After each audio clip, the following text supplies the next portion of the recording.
ഇപ്പോഴത്തെ കാലത്ത് ഈ പ്രണയത്തെ പറ്റി എന്താ പറയാനുള്ളത്? ഇപ്പോഴത്തെ കാലത്ത് പ്രണയമൊന്നുമില്ല, എല്ലാ എണ്ണം കളിക്ക് വേണ്ടിയിട്ടാണ്. ആണായാലും പെണ്ണായാലും. ഹായ് ഹലോ നമസ്കാരം, എല്ലാവർക്കും സുഖമെന്ന് കരുതുന്നു. അപ്പൊ നമ്മൾ ഇപ്പൊ വന്നിരിക്കുന്നത് ഒരു തള്ള വൈബുമായിട്ടാണ്. അപ്പം നമ്മള് തുടക്കത്തിൽ കണ്ട പോലെ ഇപ്പോഴത്തെ പുതിയ തലമുറയുടെ കുട്ടികളുടെ ആറ്റിറ്റ്യൂഡ് ഇങ്ങനെയൊക്കെയാണ്. എന്ത് പറയണമെന്ന് എനിക്കറിയത്തില്ല. കാരണം ഞാൻ എന്ന് പറഞ്ഞൊരു വ്യക്തി 2 പിള്ളേരുടെ അമ്മയാണ്. അപ്പം നമ്മൾ പറയാൻ മടിക്കുന്ന കുറച്ച് കാര്യങ്ങളൊക്കെയാണ് കുട്ടികൾ ഒരു കൂസലും ഇല്ലാതെ പബ്ലിക്കിന്റെ മുന്നിൽ വന്നിരുന്ന് പറയുന്നത്. അപ്പൊ ഇവരുടെ ധാരണ വെച്ചാൽ ഞാൻ ഭയങ്കര മാസാണ്, എന്തുകൊണ്ട് ഞാൻ വലുത് പറഞ്ഞു, ഞാൻ ഓപ്പണായിട്ട് സംസാരിച്ചു എന്നൊക്കെയാണ്.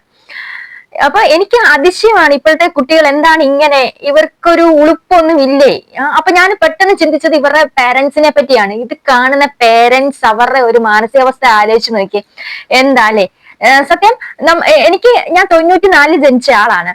പക്ഷെ എന്നെ സംബന്ധിച്ച് ഒരു പബ്ലിക്കിന്റെ മുന്നിൽ വന്നിട്ട് ഈ കുട്ടി പറഞ്ഞതുപോലെ ഒരു വാക്കോ അങ്ങനെയൊന്നും പറയാനുള്ള ഒരു തന്റെ ഒന്നും എനിക്കില്ല. കാര്യം ശരിയാണ്, 2 മക്കളുടെ അമ്മയാണ്. എങ്കിൽ പോലും നമ്മൾ ചില വാക്കുകളൊക്കെ പറയാൻ നമ്മൾ പബ്ലിക്കിന്റെ മുന്നിൽ അതുപോലെ തന്നെ പറയാൻ നമ്മൾ മടിക്കും. അപ്പൊ ഇവിടെ ഈ ഒരു ചെറുക്കം വന്നിട്ട് ഈ പെങ്കൊച്ചിനോട് ചോദിക്കുവാണ്, ഇപ്പോഴത്തെ പ്രണയത്തെ കുറിച്ച് എന്താണ് താങ്കളുടെ അഭിപ്രായം എന്ന് പറയുമ്പോ പച്ചയായിട്ട് അതങ്ങ് പറയാണ്. അപ്പൊ ഒരുപാട് നമ്മളോടൊക്കെ ചോദിച്ചാൽ നമ്മൾ പറയും പ്രണയം ഇപ്പൊ പഴയതുപോലെയല്ല, പഴയ കാലത്തെ പ്രണയങ്ങൾ വളരെ നല്ലതായിരുന്നു എന്ന്. ഇപ്പം എല്ലാം ചീറ്റിങ്ങും ചാറ്റിങ്ങും മാത്രമേ ഒക്കെ നടക്കുള്ളൂ, അങ്ങനെയൊക്കെയാണ് നമ്മളോടൊക്കെ ചോദിച്ചാൽ നമ്മൾ പറയുന്നത്. പക്ഷെ എന്താണെന്ന് അറിയത്തില്ല, ഇപ്പൊ പുതിയ തലമുറ ഇങ്ങനെയൊക്കെയാണ് പറയുന്നത്. ഞാൻ വളരെ മാസാണ്, ഞാൻ മാസ് ഡയലോഗ് അടിക്കും എന്നൊക്കെയാണ് പറയുന്നത്. അപ്പൊ എനിക്ക് തോന്നുന്നു ഇപ്പൊ ഈ കുട്ടികൾക്ക് ഇതൊക്കെ കിട്ടാൻ കാരണം, ഈ ഡയലോഗ് ഒക്കെ കിട്ടാൻ കാരണം മെയിൻ ആയിട്ടും ഇപ്പൊ ഗേൾസും ബോയ്സും നന്നായിട്ട് എല്ലാവരും നല്ല ഫ്രണ്ട്ഷിപ്പാണ്. അപ്പൊ അവര് ചാറ്റ് ചെയ്യും. അപ്പൊ ചാറ്റ് ചെയ്യുമ്പോൾ അവര് ഫ്രണ്ട്ലി ചാറ്റ് ആണ് ചെയ്യുന്നത്. അപ്പൊ അവര് തീർച്ചയായിട്ടും ഇപ്പൊ ആണെന്നോ പെണ്ണെന്നോ ഒന്നും വിചാരില്ലാതെ അവര് നമ്മൾ കൂട്ടുകാരുടെ സംസാരിച്ചിട്ടില്ലേ, അതുപോലെ സംസാരിക്കും. പക്ഷെ നമ്മുടെ ഒരു ജനറേഷനെ സംബന്ധിച്ച് അങ്ങനെയുള്ള സംസാരങ്ങൾ നമ്മൾ കൂട്ടുകാരുടെ ഇടയ്ക്ക് മാത്രമേ വെക്കുള്ളൂ. നമ്മൾ ഒരിക്കലും ഒരു പബ്ലിക്കിന്റെ മുന്നിലോട്ട് ആ വക വാക്കുകൾ ഇടത്തില്ല. പക്ഷെ നേരെ മറിച്ച് ഇപ്പൊ ഈ ഒരു ജനറേഷന്റെ കാര്യം അങ്ങനെയല്ല. അവർക്ക് എവിടെ എങ്ങനെ സംസാരിക്കണം എന്നറിയത്തില്ല. നമ്മൾ പറയത്തില്ലേ, നമ്മൾ ഡ്രസ് കോഡ് ഒക്കെ പറയുമ്പോഴത്തേക്ക് ഒക്കേഷൻ അനുസരിച്ച് ഡ്രസ്സ് ധരിക്കണമെന്ന് പറയത്തില്ലേ. പക്ഷെ അങ്ങനെ ഇപ്പൊ മിക്കവരും ചെയ്യാറില്ല. അതുപോലെയാണ് ഈ സംസാരവും. നമ്മൾ വേദി അനുസരിച്ച് വേണം നമ്മുടെ വായിൽ നിന്ന് വരുന്ന ഓരോ വാക്കുകളും. പക്ഷെ ഇവിടെ സംഭവിക്കുന്നതൊക്കെ നേരെ മറിച്ചാണ്. അപ്പൊ ഈ കുട്ടി ബാക്കിയും കൂടെ കുറെ കാര്യങ്ങൾ പറയുന്നുണ്ട്. പക്ഷെ എനിക്ക് അതിനെക്കുറിച്ചൊന്നും എനിക്കൊരു ഐഡിയ ഇല്ല കേട്ടോ. ഞാൻ ഇങ്ങനെ വണ്ടർ അടിച്ചു പോയി, ഇതെന്താണ് ഇങ്ങനെ സംഭവം എന്താന്നൊക്കെ. കയ്യിൽ നമുക്ക് വാക്കിയും കൂടെ ഒന്ന് കേട്ടു നോക്കാം. അത് പ്രണയം എന്ന് പറഞ്ഞാൽ റൂം എടുക്കുക, കളി പാസ്സാക്കുക, കുറച്ച് കഴിയുമ്പോൾ വെക്കാം. അവര് നോക്കുന്നത് സൗന്ദര്യം, സ്ട്രക്ചർ. പെമ്പിള്ളേരാണെങ്കിൽ ഒന്നെങ്കിൽ ആമ്പിള്ളേരോ ഒന്നെങ്കിൽ സ്പോസ്. എനിക്ക് ഈ കൊച്ച് പറഞ്ഞതിന്റെ വാസ്തവം എനിക്ക് അധികം മനസ്സിലായില്ല കേട്ടോ. സത്യം സീരിയസ് ആയിട്ട് എനിക്ക് മനസ്സിലായില്ല. പിന്നെ നമുക്ക് അതിനകത്തൊരു വാക്കുകളൊക്കെ ഉണ്ടെങ്കിൽ നമ്മൾ അങ്ങനെ ഊഹിച്ചു നോക്കുമല്ലോ. അങ്ങനെ ഊഹിച്ചാണ് ഞാൻ ഈ കൊച്ച് പറഞ്ഞതിന്റെ അർത്ഥം ഞാനൊന്ന് ഗ്രഹിച്ചെടുത്തത്. അപ്പൊ ഞാനെന്ന് പറയുന്നൊരു വ്യക്തി സയൻസ് ബയോളജി സ്റ്റുഡന്റ് ആണ്. പ്ലസ് 2 സയൻസ് ബയോളജിയാണ് എടുത്തത്.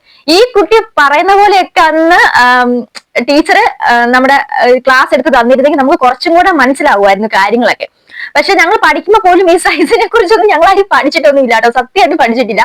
ഞാൻ കാര്യമായിട്ടും അങ്ങനെ പറഞ്ഞിട്ടില്ല. അപ്പം നമുക്ക് പഠിക്കാൻ പോലും ഇല്ലാത്ത ഒരു സംഭവം, നമ്മൾ കരിക്കുലത്തിൽ പോലും ഉൾപ്പെടുത്താത്ത സംഭവം വരെ കുട്ടികൾ ഇപ്പം അത് നല്ല പച്ചയ്ക്ക് പറഞ്ഞു തന്നിരിക്കുകയാണ്. എങ്ങോട്ടാണ് ഈ പോക്കുന്നതെന്ന് നമുക്ക് അറിയത്തില്ല. ഇത് ഏത് യൂണിവേഴ്സ് ആണെന്ന് പോലും അറിയത്തില്ല. എത്രയോ. അപ്പൊ ഈ കുട്ടി പറയുന്നത് സൈസ് ചെറുതാണെങ്കിൽ ഇട്ടേച്ചു പോകും. ഞങ്ങളൊക്കെ സ്നേഹിച്ച് കെട്ടിയ ആൾക്കാരാണ്. നമ്മൾ ആരും സൈസ് ചോദിക്കാനോ ഇത് ചോദിക്കാനോ നമ്മൾ ഇന്നവരെ പോയിട്ടില്ല. ഇപ്പൊ ഈ ഒരു വീഡിയോ കാണുമ്പോൾ നമ്മൾ ഇതിനെക്കുറിച്ചൊക്കെ ചിന്തിക്കുന്നത് തന്നെ. അപ്പൊ പിള്ളേരുടെ ഒരു പോക്കല്ലേ, നമുക്കൊന്നും പറയാനില്ല ഈ പിള്ളേർ ഈ വർത്താനം. ഒരു ദിവസം ഞാനിങ്ങനെ ഒരു കഥ പറയാം കേട്ടോ. ഒരു ദിവസം ഞാനിങ്ങനെ ബസ് യാത്ര ചെയ്യാണ്. അപ്പൊ ഭയങ്കര തെക്കെന്ന് പറഞ്ഞാൽ അതിനകത്തൊരു സൂചി കുത്താൻ പോലും ഇടയില്ല. കുറെ സ്കൂൾ കുട്ടികൾ കയറി. അപ്പൊ നമുക്ക് ആ സ്കൂളും കാര്യങ്ങളും പിള്ളേരെയൊക്കെ അറിയാവുന്നതാണ്. അപ്പൊ പിള്ളേരെ എനിക്കറിയത്തില്ല, ആ യൂണിഫോം സ്കൂൾ എവിടത്തെയാണ് എന്നൊക്കെ അറിയാം. എന്നിട്ട് ഈ കുട്ടികൾ ഇരുന്ന് ഇങ്ങനെ സംസാരിക്കുന്നതിന്റെ ഇടയിൽ എടി നീ വെജിറ്റേറിയൻ ആണോ എന്ന് ഒരുത്തി ചോദിക്കുന്നുണ്ട്. അപ്പൊ എനിക്കൊന്നും തോന്നിയില്ല വെജിറ്റേറിയൻ. അപ്പൊ അവള് പറഞ്ഞില്ല ഞാൻ നോൺ വെജ് ആന്നൊക്കെ പറയുന്നുണ്ട്. എന്നിട്ട് ഇവന്മാര് കിടന്ന് ചിരിക്കുന്നുണ്ട്. അപ്പൊ ഞാൻ എന്റെ സീറ്റിന്റെ അടുത്തിരുന്നാണ് ഇത് ചർച്ചയൊക്കെ ചെയ്യുന്നത്. അവന്മാര് നിൽക്കുകയാണ്. കൊച്ചു പിള്ളേർ അവിടെ 1 തൊട്ട് 10 വരെ ഉള്ളൂ ഡിവിഷൻ. അവിടെ അപ്പം ഈ ഒരു 8ാം ക്ലാസ്സിനും 10ാം ക്ലാസ്സിനും ഇടയിലുള്ള പിള്ളേരാണെന്ന് വേണം കരുതാൻ. പിന്നെയാണ് എനിക്ക് മനസ്സിലായത് ഈ വെജിറ്റേറിയൻ എന്ന് ഇവന്മാര് പറയുന്നതിന്റെ മീനിങ് വേറെയാണ്. എന്നിട്ട് ചോദിക്കും, അവൻ ഇൻസ്റ്റയിലൂടെ എന്നോട് ചോദിച്ചു എന്ന് പറഞ്ഞപ്പോഴാണ്, ഇൻസ്റ്റയിലൂടെ അവൻ എന്നോട് ചോദിച്ചു നീ വെജിറ്റേറിയൻ ആണോ എന്ന് ചോദിച്ചു എന്ന് പറഞ്ഞപ്പോഴാണ് എനിക്ക് ആ വാക്ക് എനിക്ക് സ്ട്രൈക്ക് ആയത്. അപ്പൊ ആ ലെവലിലാണ് ഇപ്പൊ പിള്ളേരുടെ ഒരു സംസ്കാരം പോകുന്നത്. എന്താണെന്ന് അറിയത്തില്ല. ഇതൊക്കെ എവിടെ ചെന്ന് അവസാനിക്കുമോ എന്തോ. ഇങ്ങനെ പോയിട്ടുണ്ട് ഒരു 10 വർഷം കഴിയുമ്പോൾ കേരളം എങ്ങനെ ഇരിക്കുമെന്ന് നമുക്ക് പറയാൻ പോലും പറ്റത്തില്ല. സംസ്കാരമൊക്കെ നശിച്ചു. എന്ത് പറയണം, എവിടെ പറയണം, എങ്ങനെ ഏത് രീതി പെരുമാറണമെന്ന് ഇപ്പൊ പബ്ലിക്കിന്റെ മുന്നിൽ എല്ലാം മാസം എന്നുള്ള രീതിക്കാണ് പിള്ളേരുടെ ഒരു പോക്ക് തന്നെ. അപ്പൊ എനിക്ക് വളരെ മോശമായിട്ടാണ് ഈ കുട്ടിയുടെ ഈ പ്രതികരണം എനിക്ക് തോന്നിയത്. അപ്പം നിങ്ങൾക്ക് എന്താണ് തോന്നുന്നത് വെച്ചാൽ തീർച്ചയായും കമന്റ് ചെയ്യുക. പിന്നെ എന്താണ്, ഇതൊക്കെ മാറ്റണം എന്നുള്ള ഒരു അഭിപ്രായമാണ്. നിങ്ങൾ കുറച്ചും കൂടെ നിലവാരത്തോടെ ചിന്തിക്കുക, നിലവാരത്തോടെ സംസാരിക്കാനും പഠിക്കുക. അതാണ് നമുക്ക് ഏറ്റവും നല്ലത് എന്നാണ് എന്റെ അഭിപ്രായം. അപ്പം അടുത്തൊരു വീഡിയോ വീണ്ടും കാണുന്നവരെ children take care, bye bye.